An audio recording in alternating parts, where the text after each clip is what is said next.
মানুষ মারা গেলে 4 দিন সাল্লিশা ফাতিহা জিয়াফত এগুলো করা যাবে না, এগুলো বেদাত।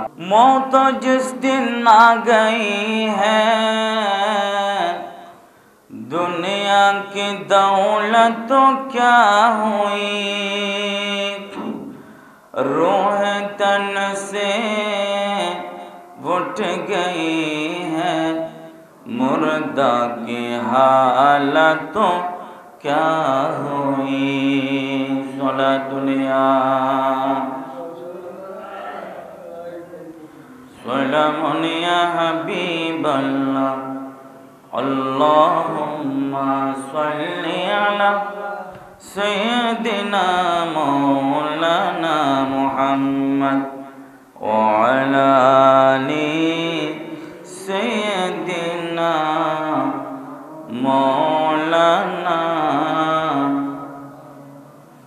अर्शेर नीचे सिजदाय पड़े कांदन नबी जारे जार, ओगो अल्लाह माफ कर दाओ उम्मत आमार गुनहगार। अल्लाहुम्मा सल्लि अला सय्यदिना मौलाना मुहम्मद व अला आलि सय्यदिना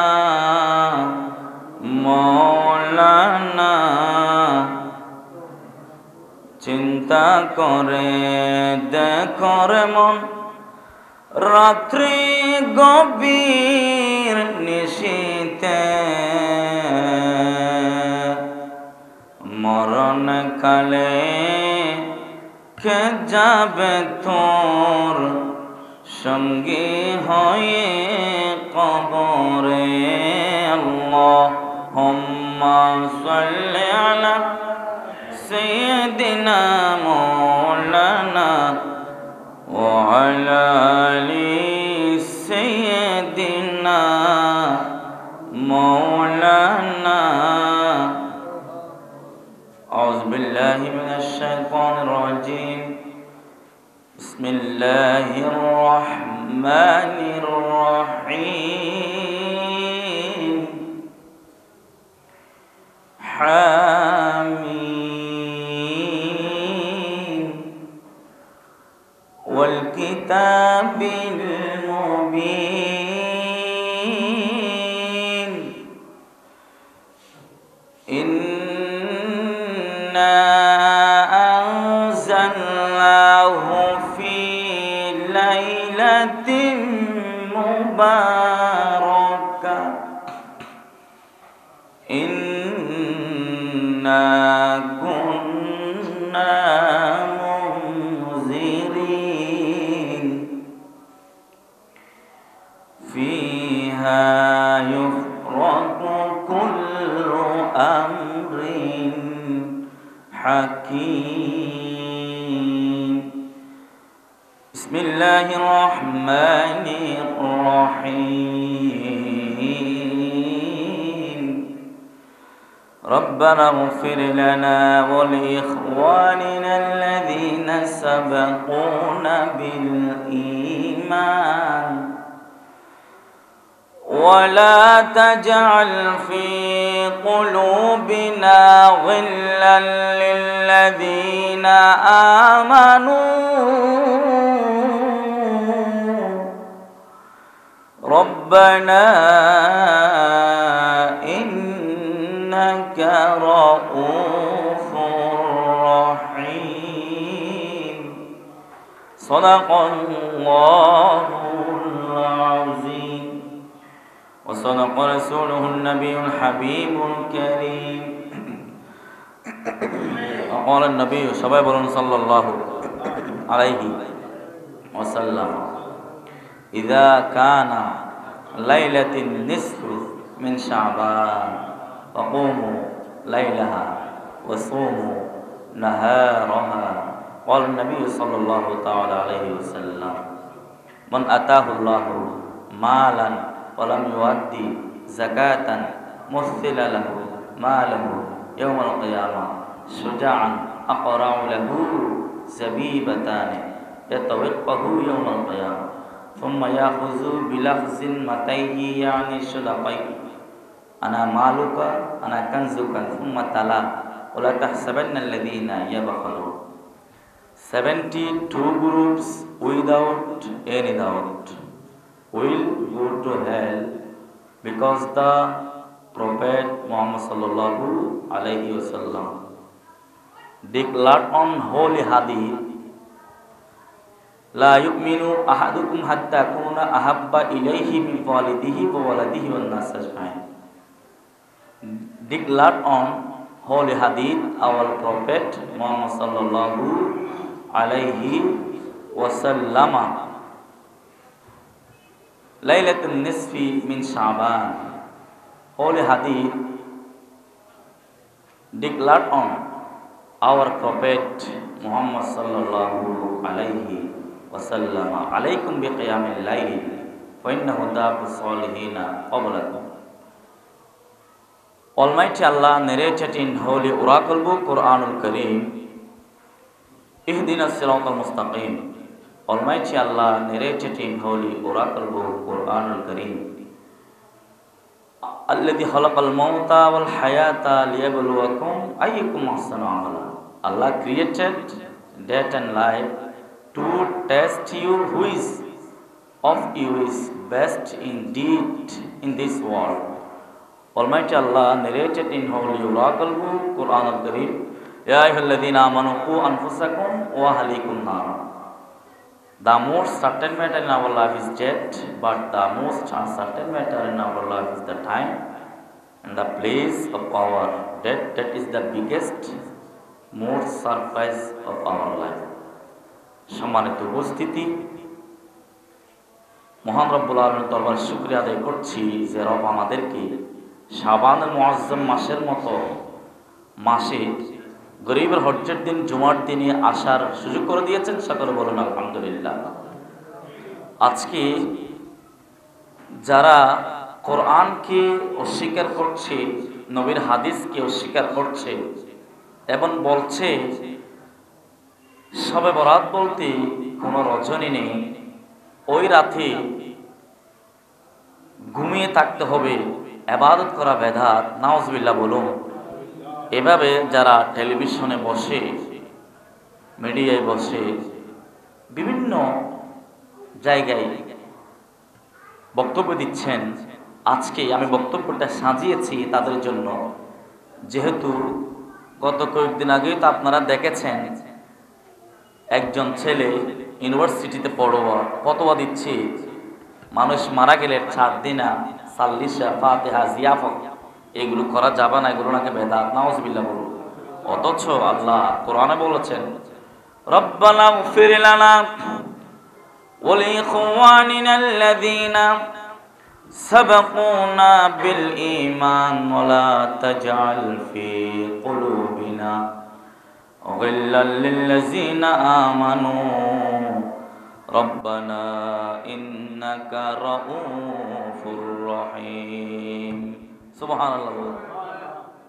আল্লাহ ডাক দিয়ে বলেন, বান্দারে তোমাদের কোনো ভাই, তোমাদের কোনো আত্মীয়, তোমাদের কোনো পূর্বপুরুষ যদি তোমাদের কাছ থেকে অন্ধকার কবরে চলে যায়, তখন তাদের জন্য ইগফির লানা, আমার কাছে ক্ষমা চাও, মাপ চাও। তোমার ভাইয়ের জন্য, তোমার আত্মীয়র জন্য, তোমার দাদার জন্য, তোমার দাদির জন্য, তোমার মুরব্বীদের জন্য আমার কাছে ক্ষমা চাও। যদি আমার কাছে ক্ষমা চেয়ে তাদের জন্য দোয়া করো, আমার দরবারে আমি তোমাদের সেই দোয়া কবুল করে তোমার পূর্ববর্তী সবাইকে আমি মাফ করে দেব।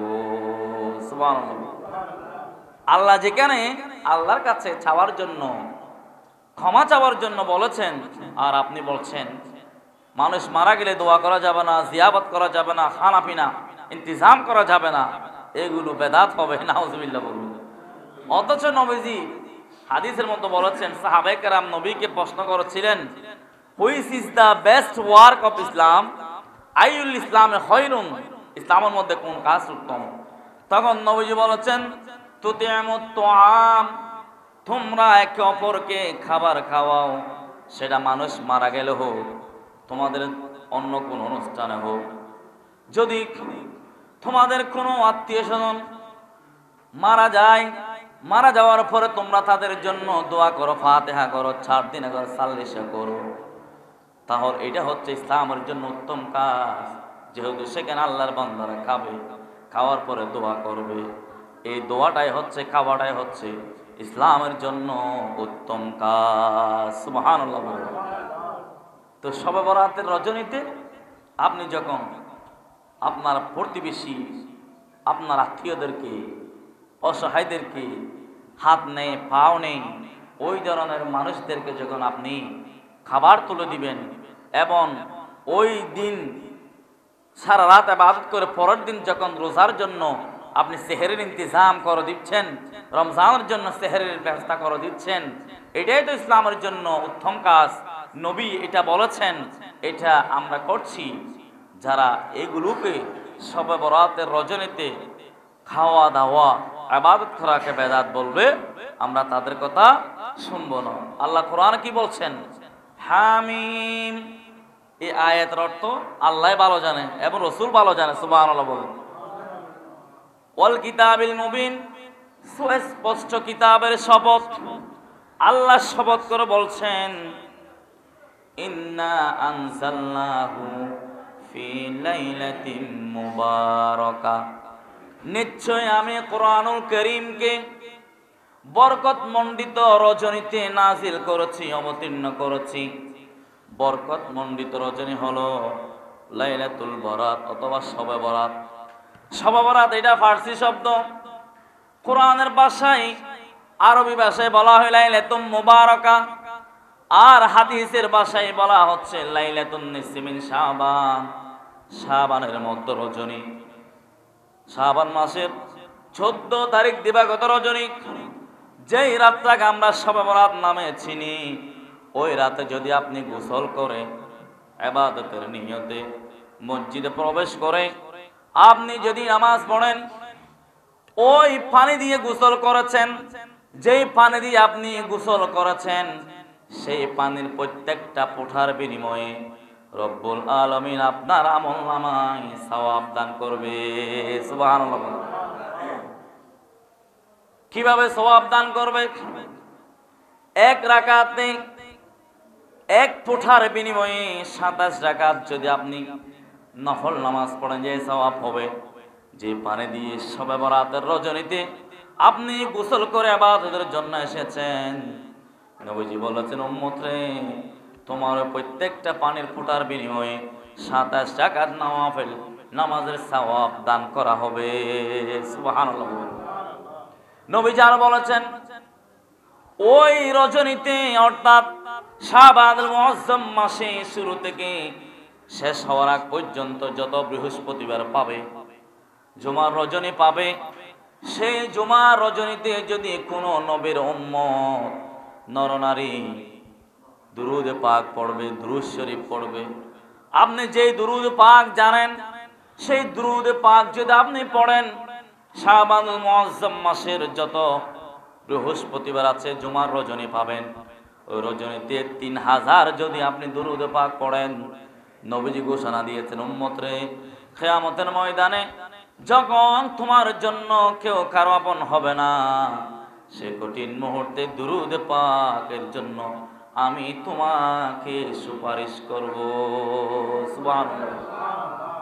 দুরূদ পাক এমন একটি ইবাদত, যে ইবাদত আপনি করেছেন, আকাশ এবং জমিনের মাঝখানে আপনার দোয়া ঝুলন্ত অবস্থায় থেকে যাবে ততক্ষণ পর্যন্ত, যতক্ষণ না ইন্নাদ দুআ মাওকুফুন বাইনাস সামাই ওয়াল আরদি লা ইউসাদু আনহু শাইইন হাত্তা তুসাল্লি আলা নবিকা। জুরে বলুন না সুবহানাল্লাহ। আপনি নামাজ পড়েছেন, ইবাদত করেছেন, আপনার সামর্থ্য অনুযায়ী, আপনার এবিলিটি অনুযায়ী আপনি যা করেছেন সৃষ্টিকর্তার সন্তুষ্টির জন্য, কিন্তু যদি দোয়া করছেন সেই দোয়ার মধ্যে দুরূদ পাক পড়েন নাই, ওই দোয়া আল্লাহ কবুল করবেন না। যখন আপনি দোয়ার আগে দুরূদ পাক পড়ে যদি আল্লাহর দরবারে দোয়া করেন, সেই জন্য আমরা কোনো কাজ শুরু করতে দুরূদ পাক পড়ি, কাজ শেষ করার পর আবার দুরূদ পাক পড়ি, হাত তোলার আগে আবার দুরূদ পাক পড়ি, কোরআনে কারীম তিলাওয়াত করার পরে আবার দুরূদ পাক পড়ি। দুরূদ পাক পড়ে যখন আপনি দোয়া করবেন, আল্লাহ ওই দোয়া আল্লাহর দরবারে কবুল করে নেবেন। জোরে বলুন সুবহানাল্লাহ। তাহলে যারা শবে বরাতের রজনীতে ইবাদত করা কি বেদাত বলতে চায়, তারা বুঝে না, অথচ মানুষদেরকে দূরে সরিয়ে দিচ্ছে। আল্লাহ কোরআনে কি বলেছেন? ইন্না আনজালনাহু ফি লাইলাতিন মুবারাকা। আমি কোরআন কারীম তো অবতীর্ণ করেছি বরকতমণ্ডিত রজনীতে, নিশ্চয়ই ইন্না কুন্না মুনজিরিন, নিশ্চয়ই আমি সতর্ককারী। আল্লাহ সতর্ককারী। আমরা যত বিপদ আপদে পড়ি না কেন, আল্লাহ আমাদেরকে আগে থেকে অ্যালার্ট করে দেন, বান্দারে তুমি আমার হুকুম পালন করছো না, আমি তোমাকে সতর্ক বানিয়ে দিচ্ছি। তারপরেও যদি আমরা সেখান থেকে ফিরে না আসি, তাহলে আমাদের উপর বিপদ হয়ে যায়। আল্লাহ বলে জাহারাল ফাসাদু ফিল বাররি ওয়াল বাহরি বিমা কাসাবাত আইদিন নাস। এরপরে আম্মা জান আয়েশা সিদ্দিকা রাদিয়াল্লাহু তাআলা আনহা বলতেছেন, আমি হুজরা পাকের মধ্যে নবীকে পাচ্ছি না রাতের শেষ প্রান্তে। তখন আমি নবীকে খুঁজতেছিলাম, খুঁজতে খুঁজতে দেখতে পেয়েছি জান্নাতুল বাকিতে নবীজি জিয়ারত করছেন। জোরে বলুন সুবহানাল্লাহ। তাহলে এখান থেকে বোঝা যায় শবে বরাতের রজনীতে জিয়ারত করা, ইবাদত করা এটা অত্যন্ত সওয়াবের কাজ। আরেকটা হাদিসের মধ্যে বলেছেন, নবীজি এত লম্বা সিজদা করছেন শবে বরাতের রজনীতে, আম্মা জান সিদ্দিকা মনে করছেন রাসূল দুনিয়ার জমিন থেকে ইন্তেকাল করেছেন। তখন রাসূলের পা মুবারকের মধ্যে একটু নাড়া দিলেন, একটু আঘাত করলেন। নবীজি সিজদা থেকে স্যার মুবারক উঠালেন, তাড়াতাড়ি সালাম ফিরালেন। ফিরানোর পরে জিজ্ঞেস করলেন, আয়েশা তুমি কি মনে করছো আমি অন্যায় করছি তোমার সাথে? তখন আয়েশা সিদ্দিকা বলে, ইয়া রাসূলুল্লাহ হাবিবাল্লাহ, না না, আমি মনে করছি আপনি দীর্ঘ সিজদার মধ্যে রয়েছেন, ওই সিজদার কারণে আমি মনে করছি আল্লাহ আপনার ইন্তেকাল দিয়েছে, আল্লাহ আপনাকে দুনিয়ার জমিন থেকে রোজে পাকের মধ্যে নিয়ে যাওয়ার জন্য হয়তো আপনি হায়াতে জিন্দেগি শেষ হয়েছে, এটা মনে করছি। আপনি আমার জুলুম করবেন এটা আমার ধারণা নেই। তখন নবীজি আয়েশাকে বললেন, আয়েশা রে, তুমি কি জানো না আজকের রজনী কোন রাত? Do you know about in this night? তুমি কি জানো আজকের রজনী কোন রজনী? What is the dignity in this night? আজকের রজনীর মর্যাদা কি তুমি কি জানো? তখন আয়েশা বলে, আল্লাহু আ'লাম ওয়া রাসূলু, ইয়া রাসূল এগুলো তো আপনি জানবেন, আল্লাহই ভালো জানে। জোরে বলুন সুবহানাল্লাহ। তো আমাদের দেশে আমরা বলি নবী কিছু জানে না, নাউজুবিল্লাহ বলুন।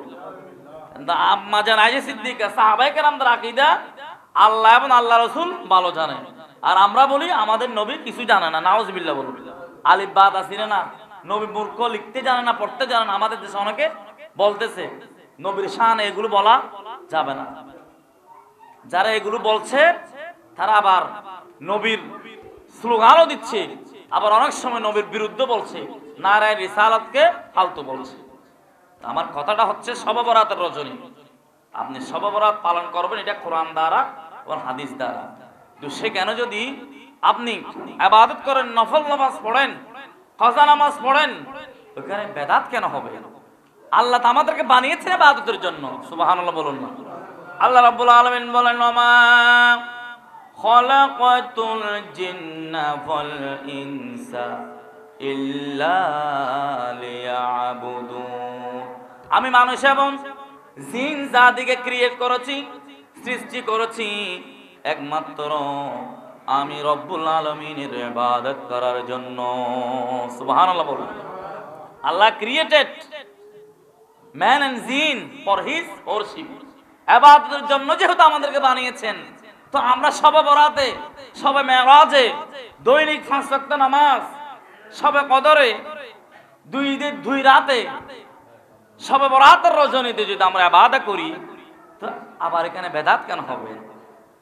যারা আল্লাহর সাথে বান্দার সম্পর্ক দূরত্ব করতে চায়, কাঁচা নিতে চায় না, তারা ভালো মানুষ হতে পারে না।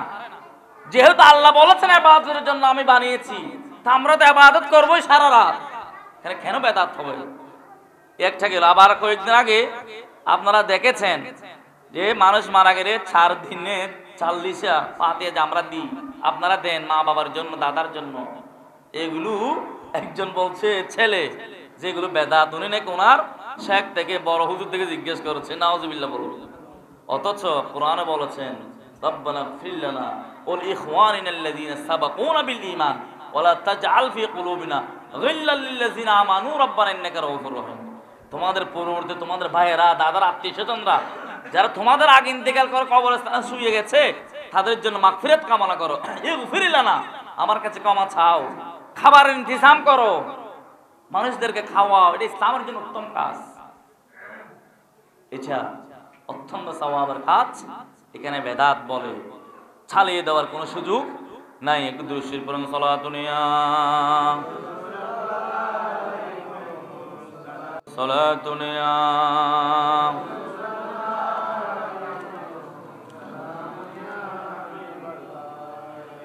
তাহলে শবে বরাত রজনীতে আপনি যদি ইবাদত করেন, আরেকটা হাদিসের মধ্যে এসেছে যারা শবে বরাত রজনীতে 12 রাকাত নফল নামাজ পড়বে, বা সামর্থ্য শক্তি যদি তাকে 20 রাকাত, 30 রাকাত, 100 রাকাত আপনি পড়তে পারেন।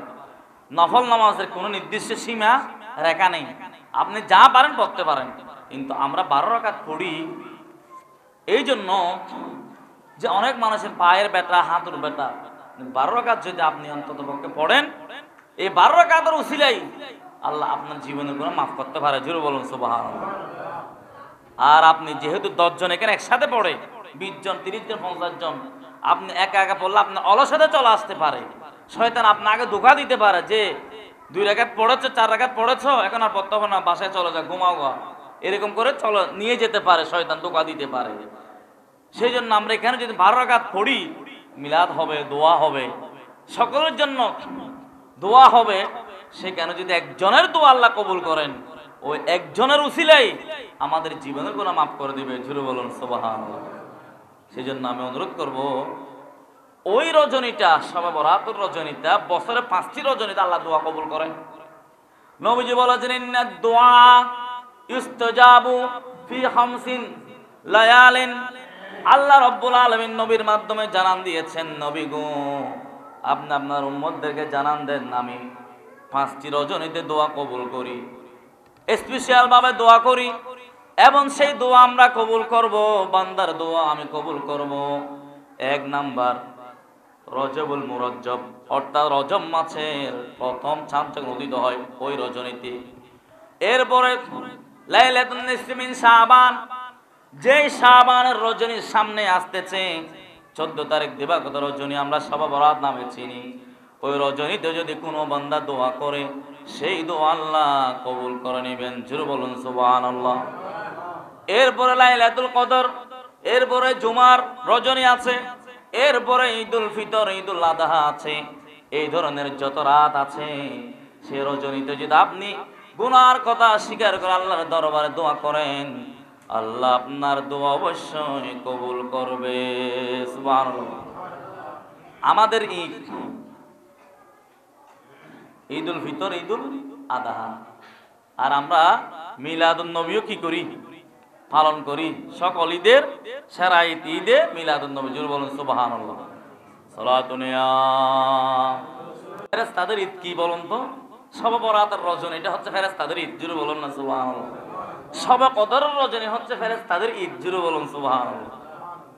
ওই দিন যারা অতিবাহিত করে কাজকর্ম ছেড়ে রাত্রে ইবাদত করবে, সিদ্দিক আকবর থেকে বর্ণিত হচ্ছে ইয়াতানাজ্জালুল্লাহু ইলাস সামাই, আল্লাহ নাকি প্রথম আসমানে নেমে আসেন, নেমে এসে ডাক দেয় হাল মিন মুস্তাগফিরিন ফাস্তাগফার লাহু, কে আছো গুনাহ করতে করতে গুনাহের সাগরে ডুবে রয়েছে, অপরাধ করেছো, অন্যায় করেছো, আজকে আমি তোমাদেরকে ডাক দিচ্ছি, আসো কার ক্ষমার প্রয়োজন?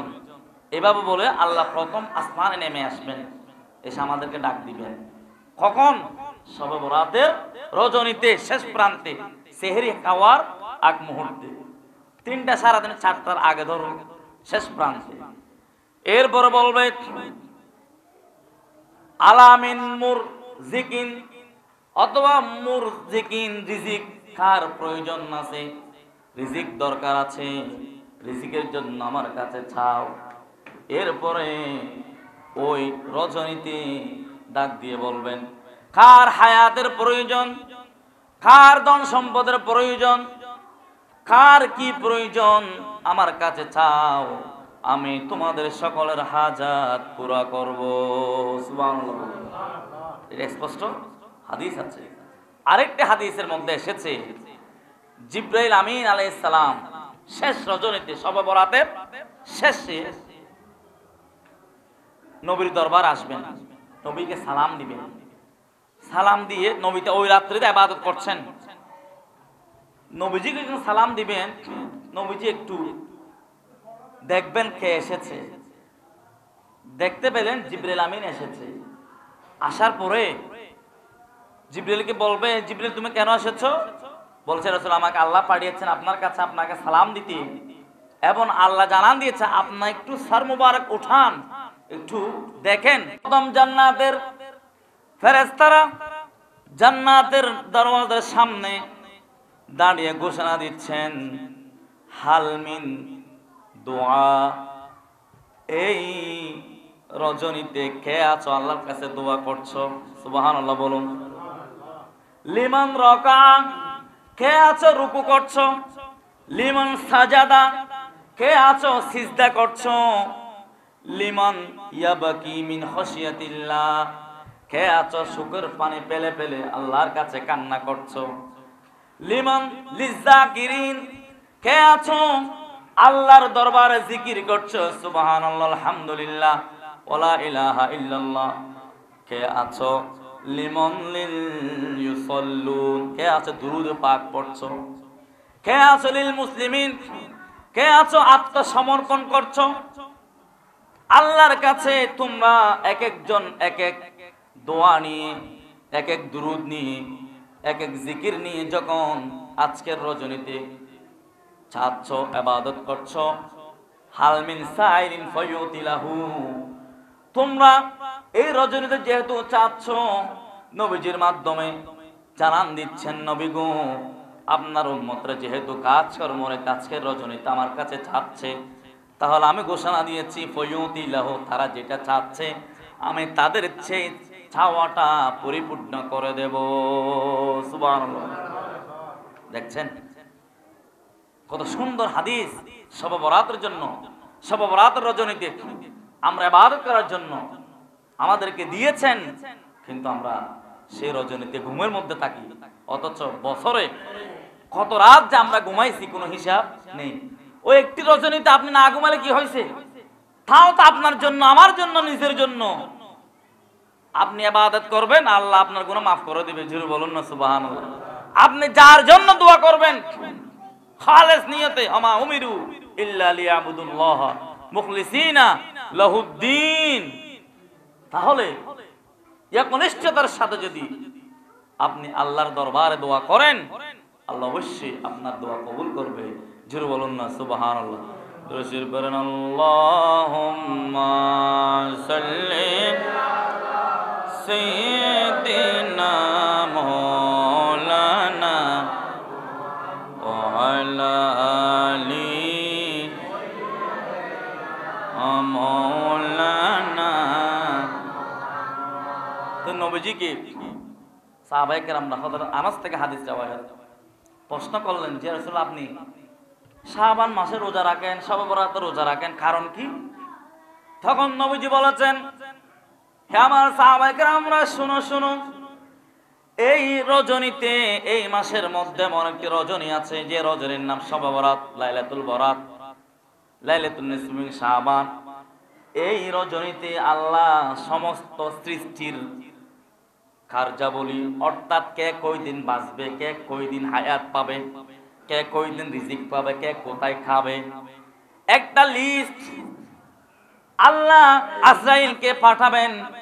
আজরাইল সেটা অনুযায়ী কাজ করবেন। আমি চাই আমার নামটা যেন রোজা অবস্থায় ওই আজরাইলের কাছে চলে যায়। সুবহানাল্লাহ। আরেক riwayতের মধ্যে এসেছে, আমি এই মাসে এই রজনীতে বেশি বেশি রোজা রাখি, ইবাদত করি। এই রজনীর মধ্যে অর্থাৎ এই মাস যখন শেষ হবে, এক মাসের আমলনামা ফেরেশতারা আল্লাহর দরবার প্রেজেন্ট করবে। বারি তাআলা শাবানুল মুআজ্জম মাসে আপনার এই বান্দায় আমলগুলো করেছে, আপনি দেখেন ওনার আমলনামা। তখন আমি চাই, আমি নবীজি চাই আমার আমলনামাটা যেন ইবাদত অবস্থায় ফেরেশতারা আল্লাহর দরবারে প্রেজেন্ট করে। সুবহানাল্লাহ।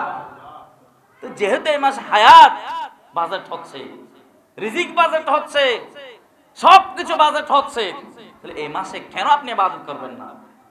শবে বরাত রজনীতে কেন আপনি ঘুমিয়ে থাকবেন? কেন আপনি রাস্তাঘাটে দোকানপাটে বন্ধু বান্ধবের সাথে আড্ডা দিবেন, ঘরের মধ্যে বসে থাকবেন? এই রজনী তো বসে থাকার রজনী নয়, এই মাস তো নবীর মাস।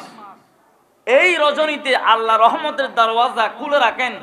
আমার বান্দারা যেন আমার কাছে চাই, আমি যেন তাদের সেই চাওয়াটা পূরণ করতে পারি। জোরে বলুন না সুবহানাল্লাহ। এভাবে যদি আমি হাদিস বলি, অনেক হাদিস এখানে আমি এনেছি, কিন্তু আমল করার জন্য, শরীয়ত মানার জন্য বেশি দলিলের প্রয়োজন হয় না। একটি দলিল, সেটা হচ্ছে মা আতাকুমুর রাসূলু ফাহুযুহু ওয়া মা নাহাকুম আনহু ফান্তাহু ওয়াত্তাকুল্লাহ। নবী যা নিয়ে এসেছেন তা আমরা মানবো, যা নিষেধ করেছেন তা আমরা ছেড়ে দেব। জোরে বলুন না সুবহানাল্লাহ। নবী শবে বরাত পালন করেছেন, ইবাদত করেছেন, সিজদা করেছেন, রুকু করেছেন, জিয়ারত করেছেন, তা আমরা কেন ওই রাতে ঘুমিয়ে থাকবো? আমরা তো ইবাদত করব। জোরে বলুন না সুবহানাল্লাহ। ওই রজনীতে আপনি ইবাদত করবেন, সালাত, তাহাজ্জুদ, কাজা নামাজ যা আছে, বরাতের নামাজ, এগুলো আপনি পড়বেন। পড়লে আপনার গুনাহ আল্লাহ মাফ করে দেবে। যেহেতু আমাদেরকে বানিয়েছেন ইবাদতের জন্য, তা আমরা কেন ইবাদত করব না? সে ইবাদত করলে বা কেন শিরক বেদাত হবে? আমি অনুরোধ করব, যারা শবে বরাতের মতো রজনীকে ইবাদত থেকে মানুষকে দূরে সরাতে চায়, আপনারা সে কথাগুলো না শুনে অন্তত পক্ষে হায়াতে জিন্দেগিতে যদি একটি রাত আপনি আমল করতে পারেন, ইবাদত করতে পারেন, ওই রাত যদি আল্লাহ আপনার আমলগুলো কবুল করে, আর বাকি 63 বছর 40 বছরের গুনাহ তো আল্লাহ চাইলে এক সেকেন্ডে মাফ। জোরে বলুন না সুবহানাল্লাহ। আল্লাহ কোন আমল কবুল করে আমরা জানি না, সেই জন্য আমাদেরকে কন্টিনিউ আমলগুলো করতে হবে। আর হযরত ঈসা আলাইহিস সালাম দেখতে পেলেন একটি পাথর, আমি সংক্ষেপে বলছি যেহেতু সময় সংক্ষেপ, বড় একটি পাথর দেখতে পেলেন হাঁটার সময়। ওই পাথরের ভেতর যখন আঘাত করলাম, পাথর দ্বিখণ্ডিত হয়ে গেল। কারণ নবীদের তো আল্লাহ এক একটা মুজিজা দিয়েছেন। জোরে বলুন না সুবহানাল্লাহ। মুসা আলাইহিস সালামকে মুজিজা দিয়েছেন, লাঠির মুজিজা। সেটা যখন জমিনে নিক্ষেপ করত, সাপ হয়ে যেত। যখন ফেরাউনের সাথে, নমরুদের সাথে যুদ্ধে লিপ্ত ছিল, তখন নীল নদের যেখানে পানির মধ্যে, নদীর মধ্যে ওই লাঠিটা অলাহি আসয়া কোরআনের ভাষায়, লাঠিটা যখন নিক্ষেপ, তখন সেই পুরা নদী, সাগর, ব্রিজ, সেতু হয়ে যেত। জোরে বলুন না সুবহানাল্লাহ। তার রাস্তা হয়ে যেত আর কি। জোরে বলুন সুবহানাল্লাহ। তো ঈসা আলাইহিস সালাম মৃত্যুকে জীবিত করতে পারতেন। আর আমার নবীর তো ক্ষমতা অনেক। ছাদ আমার নবীর আঙ্গুলের ইশারায় দ্বিখণ্ডিত হয়ে যেত। জোরে বলুন না সুবহানাল্লাহ। আর পাথর থেকে আওয়াজ আসতো, কালমা বলে। জোরে বলুন না সুবহানাল্লাহ। আবু জেহেল বলছিল না, আপনি যদি সত্যি নবী হন, আমার হাতের মধ্যে কি আছে বলুন তো? তখন নবীজি বলছেন, তোমার হাতের মধ্যে আবু জেহেল কি আছে আমি বলবো, না আগে পাথর বলবে আমি কে? জোরে বলুন না সুবহানাল্লাহ। তখন নবীজি ইশারা করলেন, পাথর তুমি বলে দাও আমি কে। তখন পাথর থেকে আওয়াজ আসলো, আশহাদু আল্লা ইলাহা ইল্লাল্লাহ ওয়াহদাহু লা শারীকা লাহু ওয়া আশহাদু আন্না মুহাম্মাদান আবদুহু ওয়া রাসূলুহু। তখন আবু জেহেল পাথরটি নিক্ষেপ করে অনেক দূরে নিক্ষেপ করেছে। আগে মনে করছিলাম মুহাম্মদ ছোটখাটো একজন জাদুকর, এখন দেখি মহা একজন জাদুকর। নাউজুবিল্লাহ বলুন। উনি এটা বুঝে না যে এইটা তো আল্লাহ ওনাকে ক্ষমতা দিয়েছেন নবীকে, এটা বুঝতেছে না। তো ঈসা আলাইহিস সালাম পাথরকে আঘাত করলেন, দ্বিখণ্ডিত হয়ে গেল।